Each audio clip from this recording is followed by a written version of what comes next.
महाराष्ट्र राज्याचे उपमुख्यमंत्री व राष्ट्रवादी काँग्रेस पार्टीचे नेते व राष्ट्रीय अध्यक्ष अजितदादा पवार यांना श्रद्धांजली वाहण्यात आली। आडोशी गावातून आज महायुतीचे उमेदवार रेश्माताई पाटील व आतकरगाव पंचायत गणातील उमेदवार रोहिणीताई येरम यांच्या प्रचाराची सुरुवात आज आडोशी गावातून करण्यात आली। यावेळी खोपोली नगर परिषदेचे नगराध्यक्ष कुलदीपबाई शेंडे, नगरसेवक संदीप पाटील व माजी नगरसेवक मोहन अवसरमन व तसेच भारतीय जनता पार्टीचे संदीप पाटील व अन्य पदाधिकारी व महायुतीचे उमेदवार यांना प्रचारार्थी आडोशी गावातून सुरुवात करण्यात आली। यावेळी आडोशी, आतकरगाव, चिंचोली, टेंबेवाडी, आतकरगाव वाडी व चिंचोली आदिवासी पाड्यातील व आतकरगाव आदिवासी पाड्यातील दुर्गम भागामध्ये आज सुरुवात करण्यात आली।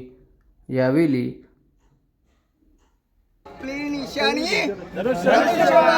धनुष्यबाण पहिली गोष्ट नरेश पाटील आगे बढ़ो, हम तुम्हारे साथ हैं। सुंदरे आगे बढ़ो, हम तुम्हारे साथ हैं।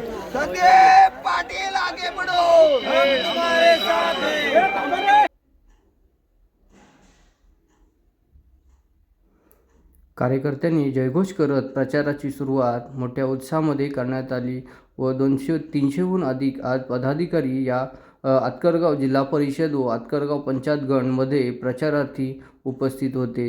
यावेळी सर्व कार्यकर्त्यांनी घरोघरी जाऊन व आदिवासी पाड्यांवरती आपल्या प्रचाराची ठाम उठवत जिल्हा परिषद पंचायत समितीच्या निवडणुका लागलेल्या आहेत। शिवसेना, भाजप, आरपीआय युतीचे उमेदवार आमचे रेश्माताई पाटील आणि रोहिणीताई येरम तर चांगला प्रतिसाद आहे। आमच्या पंचक्रोशीतना चांगला मताधिक्य आम्ही त्यांना देऊ आणि भरघोस मतांनी त्यांना निवडून देऊ। आणि काल कोणी वल्गना केल्या होत्या का नरेश पाटलांनी च्या बाबतीत तर बाबा त्यांनी विकास काम केलं नाही, पण विकास काम केलं नाही असं बोलणारे त्यांना मला एकच सांगायचं आहे का त्यांच्याबरोबर ज्या श्रद्धा साखरे निवडून आल्या होत्या त्या सभापती होत्या, त्या 9 वर्षात आमच्या गावात काय आलेल्या नाहीत किंवा पंचक्रोशीत आमच्या त्यांची फेरी झालेली नाही। तर त्यांनी अशा वल्गना करू नये आणि त्यांनी त्यांचं म्हणणं दुसरं का जातीपातीचं राजकारण केलं जातं, पण तसं काय आम्ही करत नाहीये। कारण जर जातीपातीचं राजकारण केलं असता तर मागच्या वेळी श्रद्धा साखरे निवडून आल्या नसत्या। दोन्ही उमेदवार जे आहेत, जिल्हा परिषदच्या उमेदवार सौ रेश्माताई राजेश पाटील आणि पंचायत समितीच्या गणातून आमच्या रोहिणीताई येरम, या दोन्ही उमेदवार तरुण आहेत। चांगलं काम या ठिकाणी चालू आहे। विरोधकांना काय बोलायचं आहे तर विरोधकांचं काम विरोधकांना करू द्या, काही प्रॉब्लेम नाहीये। परंतु इथं शिवसेना ही बॉटम लेवलला, ग्राउंड लेवलला काम करते आणि एवढा उत्कृष्ट असा तरुणांचा सगळ्यांचा सहभाग, महिला वर्ग, भगिनी वर्ग सगळा एवढा चांगला प्रतिसाद या ठिकाणी मिळत आहे प्रचारात आपण काम करत असताना। त्याच्यामुळे इथे विजयाची नांदी ही 100% शिवसेनेचीच लागणार आहे। शिवसेनेचे दोन्ही उमेदवार या ठिकाणी विजयी होणार आहेत। पलीकडच्या वार्डातून भाई शिंदे सुद्धा विजयी होणार आहेत। त्याच्याबद्दल एक किंचितही शंका कुठल्याही कार्यकर्त्याच्या मनात असायला काही जागा या ठिकाणी शिल्लक नाहीये। विषय काय आहे? जातीचं राजकारण, जातीचं राजकारण, जातीचं राजकारण। मी स्वतः 22 वर्ष शिवसेनेचं काम करतोय, कधी धनुष्यबाण आजपर्यंत सोडला नाही।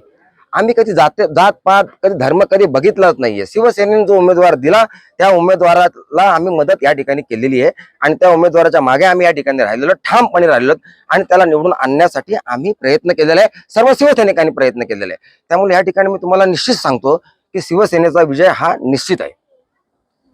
खरं तर आज आम्ही या प्रचाराची सुरुवात करण्याआधी 3-4 ठिकाणी ढेकू असेल आणि बाकी देवनाव असेल या गावामध्ये जाऊन आलो। बऱ्याच ठिकाणचा आढावा घेतला। या आढाव्यामध्ये दोन्ही उमेदवार ज्या रेश्माताई आणि रोहिणीताई आहेत त्यांचं प्रामुख्याने लोकांमध्ये खूप चांगल्या प्रकारची चर्चा आहे आणि ह्या दोन्ही सीट खूप चांगल्या मताधिक्याने प्रचंड बहुमताने निवडून आल्यात जमा आहेत अशा प्रकारची पूर्णपणे चर्चा आहे।